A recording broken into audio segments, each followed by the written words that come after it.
போயிட்டாரு. இப்போ நான் வந்து அவர் 2 ரவுண்ட் ஜெயிக்கணும். சரி நான் கூட தோற்றுருவேன், அச்சுருவாரு நினச்சேன். ஃபஸ்ட்டு தலையை கட்டினார், ஆஹா வண்டியில் வாங்கினார். சரி அடுத்த ரவுண்டு வந்து பத்துக்கிட்டேன். இப்போ எகிரி வருவார், அவர் மண்டியில் ஒன்று வைக்கலான்னு வெயிட் பண்ணியிருந்தேன். அதே மாதிரி வந்தார், வாங்கிட்டார். ஆஹா நாடி இன்னும் நான் வந்து 3 ரவுண்ட் ஜெயிக்கணும், அவர் 2 ரவுண்ட் ஜெயிச்சாயிருந்தேன். சரி நானும் ஏறி போய்ட்டு வச்சிடலான்னு நினச்சிட்டு அப்படியே இங்கே போட்டு அப்படியே ஒரு வாழை ஒன்று போட்டேன். இல்லை தான்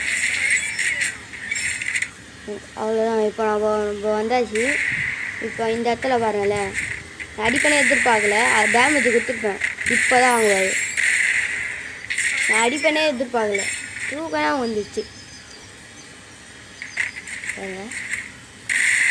இந்த வீடியோ உங்களுக்கு பிடிச்சிருந்தா லைக் பண்ணுங்கள், சப்ஸ்கிரைப் பண்ணுங்கள். யாரெல்லாம் என் கூட ஒன்று வரணுமோ கமெண்ட் பண்ணுங்கள். ஓகே கேஸ், பாய்.